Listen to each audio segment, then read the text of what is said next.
Welcome to The Lock Shop with Nielsen and Hustler, powered by Coolbet Canada.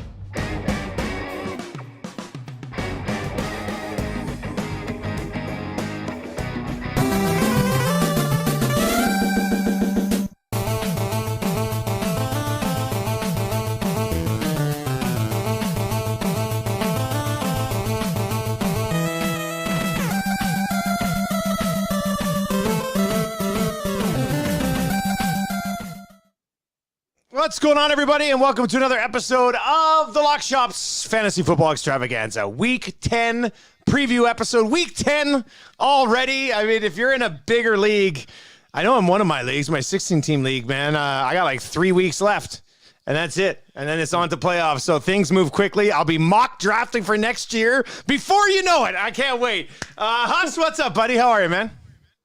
Well, maybe not as well as you. Dusty is back, folks. Oh, 5 for 5 last night in the Lock Shop for the Monday Nighter, my man. That was, listen, that was almost a perfect day. We knew one of us was going to be on the wrong side of the game. We were Ravens versus Saints, but I mean, to get the under, the field goal prop, Lamar over. What'd you miss on? What did you miss on?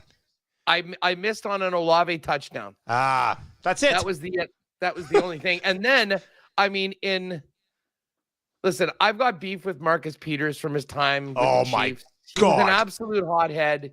He did a lot of dumb things, but him not getting Johnson out of bounds, I think, cost us the partner parlay. We needed 6 100% receiving yards from Alvin Kamara. We just seen him go for 17 or 18. You know there's going to be checkdowns, and Peters thought that the guy was out, didn't touch him, boom, gone into the end zone, and that opportunity left us. So, Jake, you and me all came through, and Patty got busted by 6 damn yards. That would have been unreal. Like I was furious. I was furious when I saw we were texting the group. I was like, we're going to get it, boys. It's going to be a bunch of garbage time yards. We're going to be good. Had 17. Probably could have cut up the field for 7 more, that bastard. Anyway, steps out.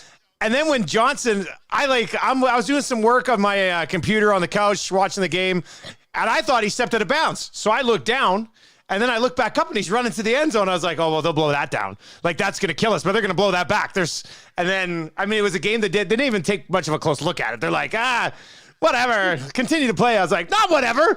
There's another 7 yards for Alvin Kamara coming on this drive. So that was a major buzzkill.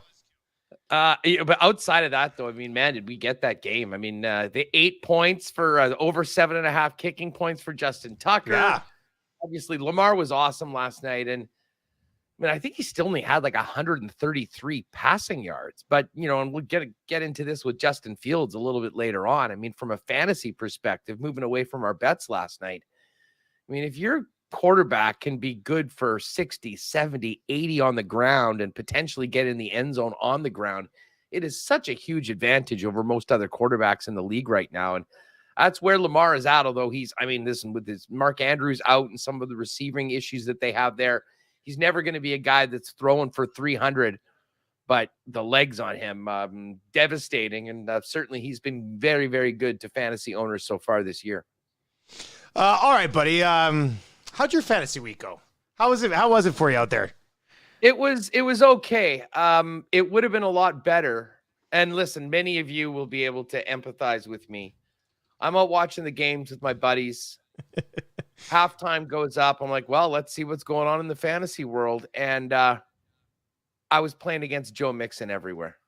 Joe Mixon in one league, 44 points at halftime. In another league, 40 points at halftime. It was a bit of a bloodbath. I mean, I'm well invested in Mahomes. He went off and a few of the other guys. But listen, if you were able to beat a team with Joe Mixon, pat yourself on the back. Well done. Because it was pretty much impossible. So not too bad. And Dirty Randy here in the listener league put one up. I had 130 points. I would have beaten everybody in the league with the actually, you had a huge week for you kind of turned that around, 165.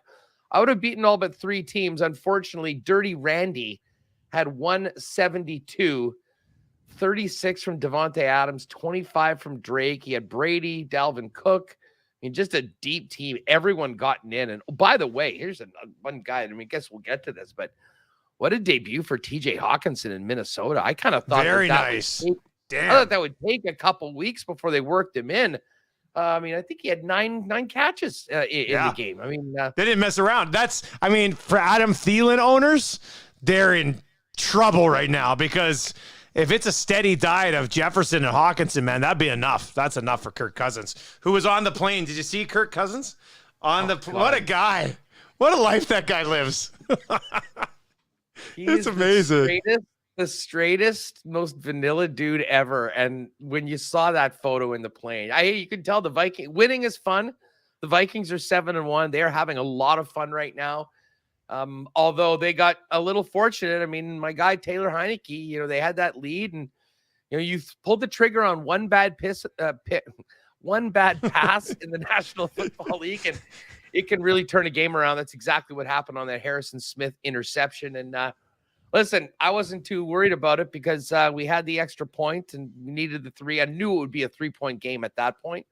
But that was a huge, huge missed opportunity for the Commanders, who had that game in complete control, up 10 in the fourth quarter.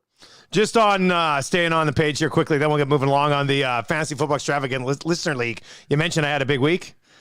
Justin Fields, now on board.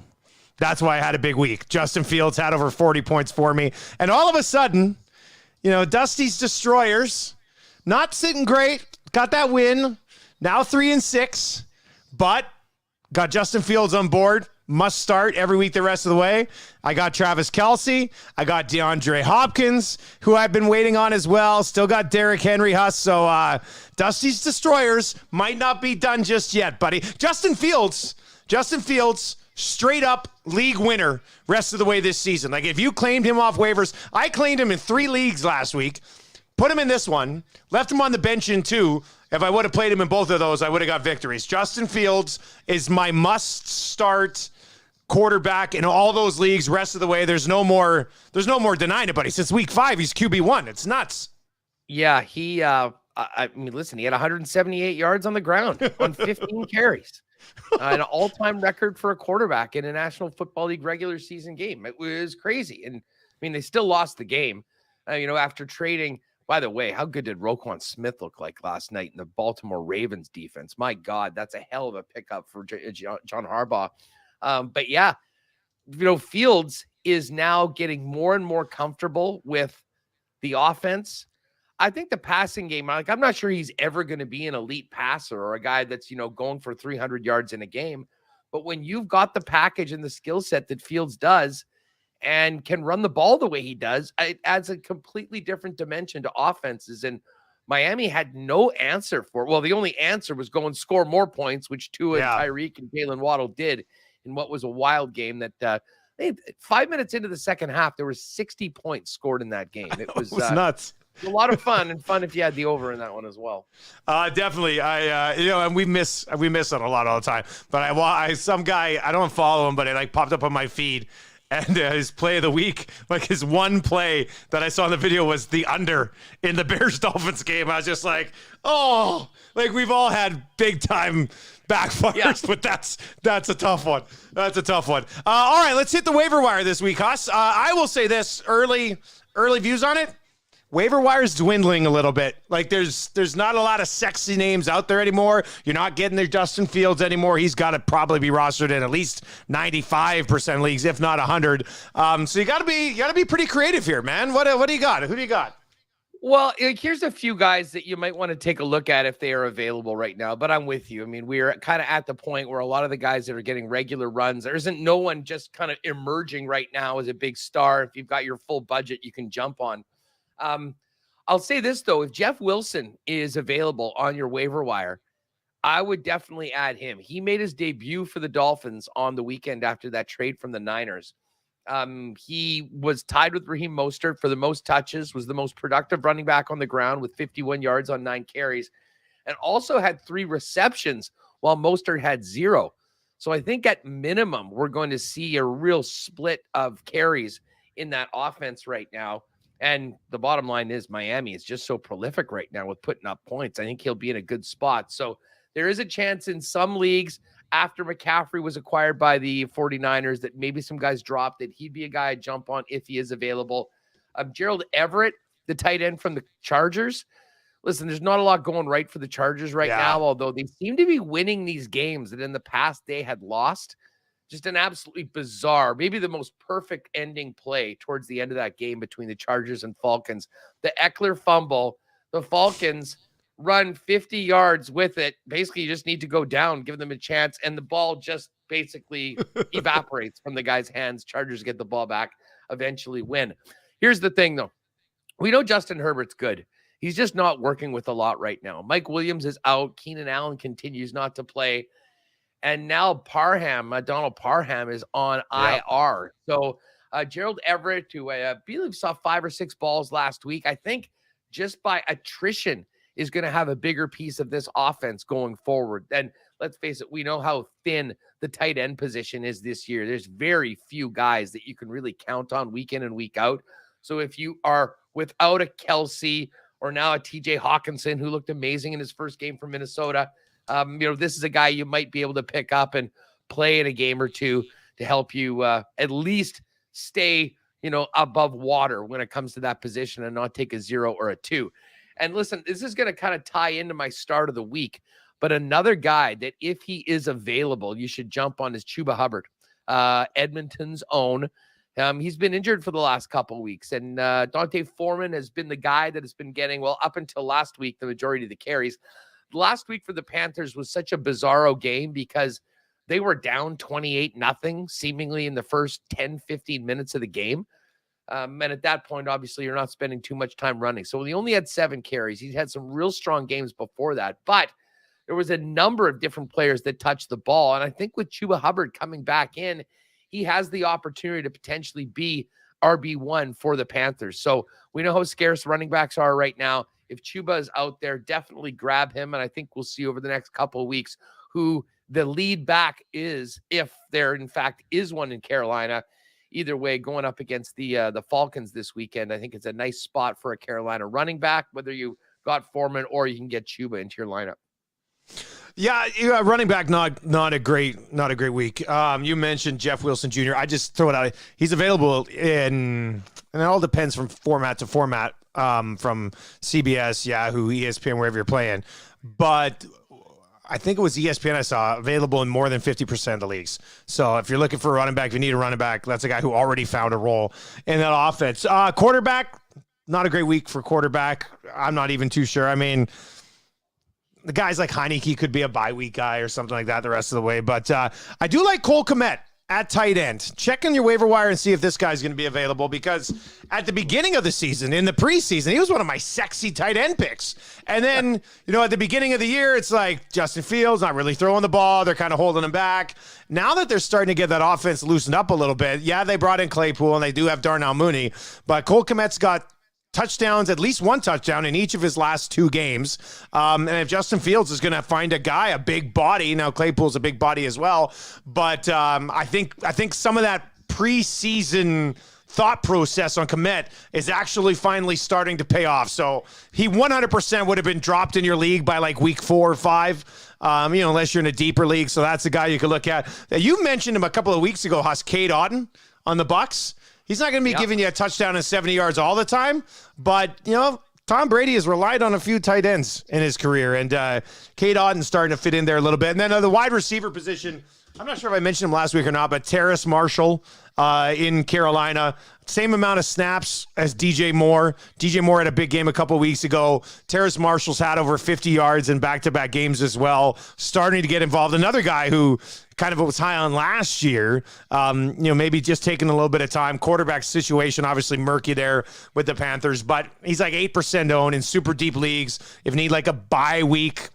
wide receiver 3 in a 3-receiver league or something like that. Like we said, not a sexy week on the waiver wire, but that's a guy who you might be able to find some value for somewhere along the way. Hey, one other guy I should mention, and I've given him before out as a pickup, is Donovan Peoples-Jones in Cleveland.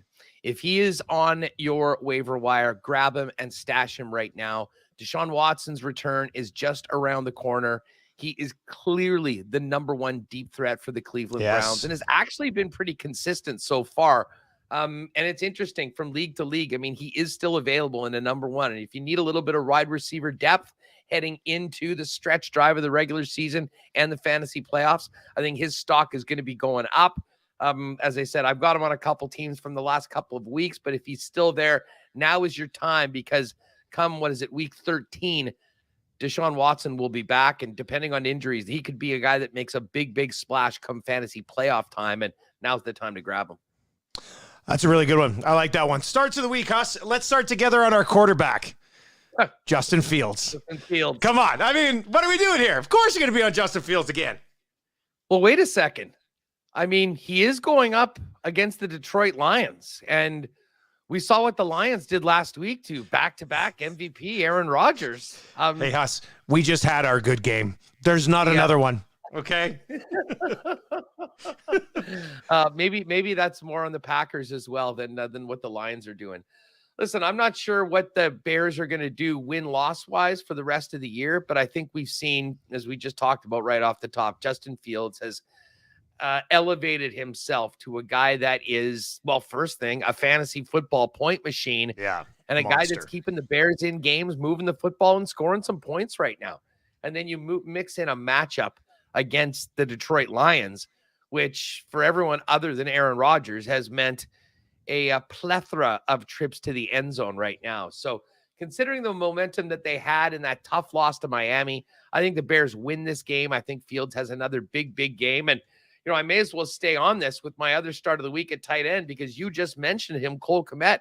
Yeah. Kmet last week caught 5 balls on 6 targets, only 41 yards, but has proven himself as a great red zone target for Justin Fields with his 2 touchdowns right now.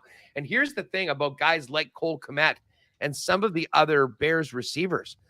I think with the huge upsurge in Justin Fields' rushing yards, opposing defensive coordinators are going to be starting. It'll almost be like Lamar Jackson. We're going to try and do everything we can to stop the run and dare you to throw the football. And that could be really good for reliable targets in the Chicago offense like Cole Kmet. So at QB, it's Fields. It's tight end. At tight end, it's Cole Kmet. My other starts of the week, well, I mentioned Dante Foreman, and this maybe could be Chuba Hubbard, depending on how things go. I think Carolina's running game has a big, big game against Atlanta. They really didn't have the opportunity to run last week against Cincinnati. I think they come back, start off with that, and really try to establish the run. But I think Foreman is still the guy. If I had to go with one or the other, I think Foreman is it. But if you are stuck or you're looking for a relatively affordable DFS play, I think that Carolina backfield is going to get a lot of run against a team that has given up a lot of running yards so far this year in the Atlanta Falcons. And then my start of the week with the wideouts is Juju Smith-Schuster. Juju, if you watch the game on Sunday night, has clearly established himself as the number 1 wide receiver. Travis Kelce is always going to be the number 1 target for the Chiefs. But what was so concerning, and listen, shout out to Mahomes. I mean, what a brilliant game by the man. But I mean, he had to pass 63 times. He went for 446 yards. The Chiefs ran the ball 14 times for 13 yards. Their running game right now, or at least against the Titans, was absolutely non-existent. Now, that's going to have to change. They're going to need to get more out of that running game. But at the same time, Patrick Mahomes is a guy you can put it all on his shoulders. And with the amount of attention Travis Kelce's getting, Juju Smith-Schuster, now that he's comfortable in this offense and developing the rapport with Patrick Mahomes, I think is in a spot to continue to shine. And, they got the Jacksonville Jaguars this week. So great matchup as well for Kansas City. Love Juju to continue to grow as the number 1 target from the wideout group in Kansas City for Pat Mahomes. Do like the Juju one. I had a guy slide in my DMs yesterday and said, Dusty, what do you think about giving up Juju? I said, man, I don't know right now. Like, I think that's a guy you probably want to hang on to, and only gets better. Quarterback start of the week, we mentioned it, Justin Fields versus Detroit. Another huge day coming. I just looked on DFS. He's about 6,500, which is like 7th among quarterbacks. Only problem is that everybody's going to have him. So it's going to be tough there. I think Saquon would be worth it this week. He's not going to be my start of the week. It's just too chalky, but he's going to have a monstrous game against Houston. I do like Travis Etienne against the Kansas City Chiefs this week, Huss. I mean, even in that game they fell behind against the Raiders, they were down 17-0 in that game. He still carried the ball 24 times. He's been top 8 in each of the last 3 weeks from a fantasy football perspective. And I don't know if they've kind of adjusted that value for him just yet. So Travis Etienne's going to be my starter of the week at the running back position. The next two are kind of like, they're due for a big one. I'm going to go, I think I've come around to him already. I'm going back to CeeDee Lamb. He does not have a 100-yard game yet this season. He's been hovering around 75, 80 yards. They get the Packers. Packers are a god-awful mess right now. There's still really nobody else to throw the ball to. Like, he's got to get a 100-yard game at some point this season. So I'm going to go with CeeDee Lamb having a week. And then Kyle Pitts at the tight end position. And obviously his value has fallen. But he's got 2 touchdowns his last 4 games. I don't know if you saw. Did you see a couple of shots that they missed?